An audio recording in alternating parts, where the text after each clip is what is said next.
Good morning कब बोलते हैं? हाँ जी, गुड मॉर्निंग कब बोला जाता है? आपको सबको अच्छे से पता है ना। सुबह सुबह गुड मॉर्निंग, या तो हिंदी में नमस्ते भी बोल सकते हो। नमस्ते चाहे आफ्टरनून मतलब चाहे दोपहर बोलो या शाम को बोलो, किसी भी टाइम। लेकिन जब इंग्लिश में कुछ बोलते हो तो उसका अलग अलग टाइम है।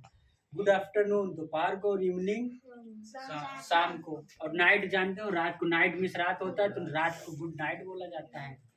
तो हाउ आर यू जब किसी से पूछना हो, हाल चाल पूछते हो जैसे किसी से, तो क्या बोलोगे? How are you. उसका मतलब होता है आप कैसे हैं, ठीक है। जैसे और फिर रिजल्ट में वो क्या बोलेगा, या जैसे आपसे कोई पूछे तो तुम क्या बोल सकते हो, तो उसको बोलोगे I am fine. Thank you पूछने के लिए जैसे बोलते हो ना धन्यवाद, तो इसी तरह जो वो आपसे आपका हाल चाल पूछता है तो उसको धन्यवाद बोलते हैं ना। तो इसी तरह थैंक यू बोल सकते हो, या बस इतना बोल सकते हो आई एम फाइन। अगर आपसे कोई पूछे हाउ आर यू तो आप क्या बोलोगे? I am fine. या आप लोगों से पूछ सकते हो हाउ आर यू, ठीक है। फिर व्हाट्स योर नेम। मान लीजिए कोई आप रिश्तेदार में किसी के यहाँ गए और आपसे कोई नया मिला है तो आपको नहीं आता, तो वो ऐसे पूछ सकता है। या कहीं नाम लिखवाने जाते हो नए स्कूल में तब पूछा जाता है, समझ गए। या आपसे कुछ आप किसी के साथ गए या अपने पापा मम्मी के साथ किसी कहीं गए तो वहाँ आपसे पूछते हैं कि आपका क्या नाम है। इसी तरह इंग्लिश में अगर कोई पूछे व्हाट्स योर नेम, तो समझो क्या मतलब है आपका क्या नाम है। तो आप उसको बता सकते हो माय नेम है, जो भी है अपना नाम, समझ गए। नाइस टू मीट यू, अगर जैसे अपने दोस्तों से मिलते हो जैसे यहाँ आते हो तो आदत बना ली, ये नहीं किसी दूसरे से ही जाकर बोलना है, आपस में बोलो। जब यहाँ आते हो कोचिंग तो बोलो हाउ आर यू, तो आपस में बोलो आई एम फाइन, जो भी है, ठीक है।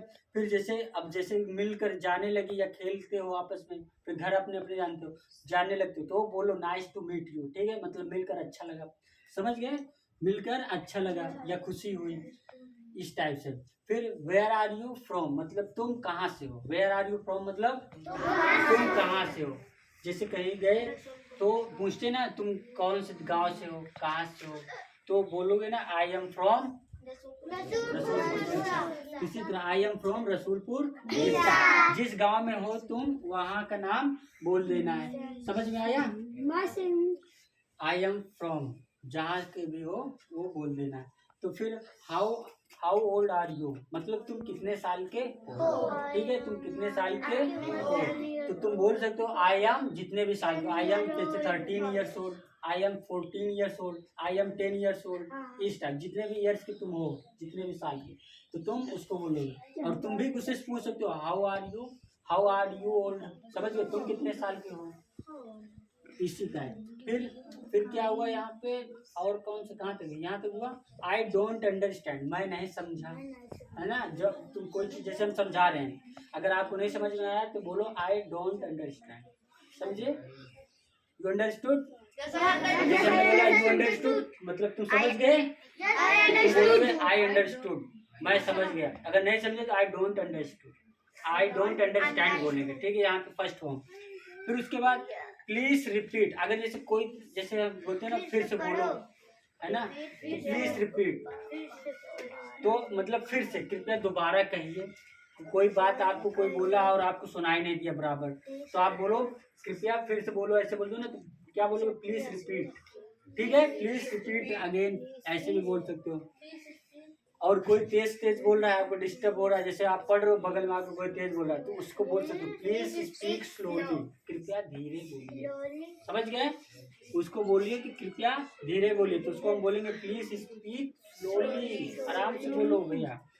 फिर आई एम सॉरी, मुझे माफ करो, अगर कोई गलती करो तो आदत बना लो कि तुरंत अपनी गलती मानो और आई एम सॉरी बोलो, या मुझे माफ करो, ठीक है। अपनी गलती एक्सेप्ट जब कर लेने लगोगे, ये आपके अंदर हिम्मत आ जाएगी, तो आप में एक बहुत बड़ा बदलाव आएगा और लोगों की नज़र में आप अच्छे हो जाओगे। हाँ, अगर कोई गलती तुम नहीं किए रहोगे, जब बोलोगे तुम नहीं किए तो लोग यकीन भी करेंगे कि हाँ अगर ये किया होता तो मान जाता, है ना। तो इसलिए अच्छे से रहो, अच्छे से बोलो, अच्छी चीज़ें सीखो। अगर गलती की हो तो तुरंत मान जाओ और उसको उससे क्या बोलो, सॉरी बोल दो, ठीक है, अगली बार वैसी गलती नहीं हो, ऐसे उससे वादा कर सकते हो। फिर अगर हमने बोला ना एक्सक्यूज, जैसे हम कुछ पढ़ा रहे हो या किसी से बात कर रहे हो तो तुम्हें बीच में टोकना हो तो तुम क्या बोलोगे? एक्सक्यूज। मतलब ये कब बोला जाए? किसी का ध्यान अपनी तरफ करने के लिए। अपनी तरफ केंद्रित करने के लिए किसी ध्यान को हम बोलते हैं एक्सक्यूज मी।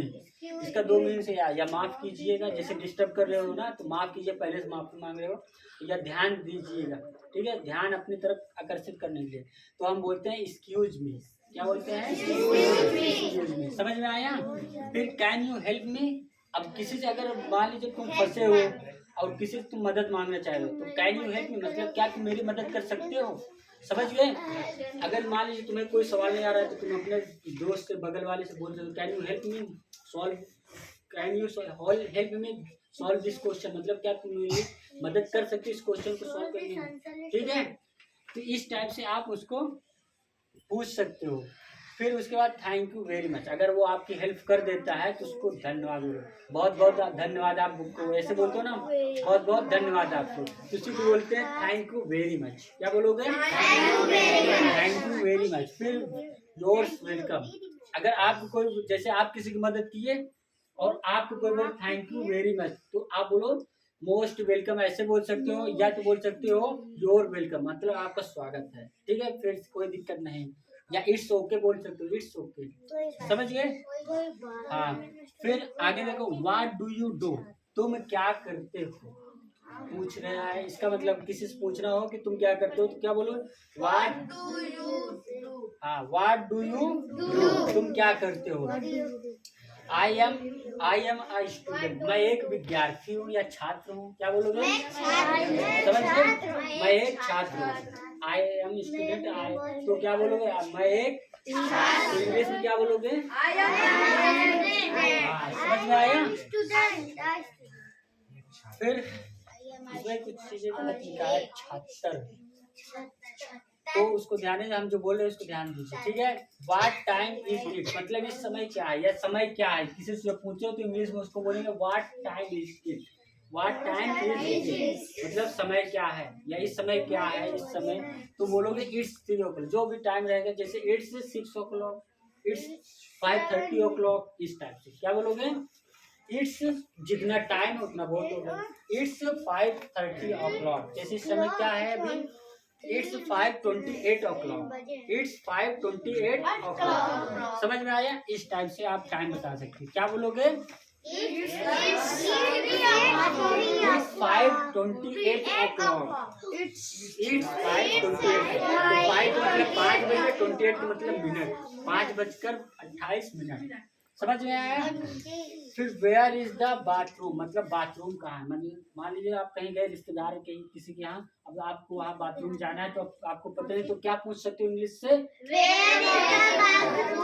और जैसे आपका कोई चीज कहीं रखा या कोई सामान तो वेयर इज पेन, ऐसे भी बोल सकते हो वेयर इज पेन, पेन कहाँ है, वेयर इज पेंसिल, पेंसिल कहाँ है, वेयर इज कॉपी, कॉपी कहाँ है। समझ में आया? इस टाइप से तो वेयर इज का आप बहुत यूज कर सकते हैं। ऐसे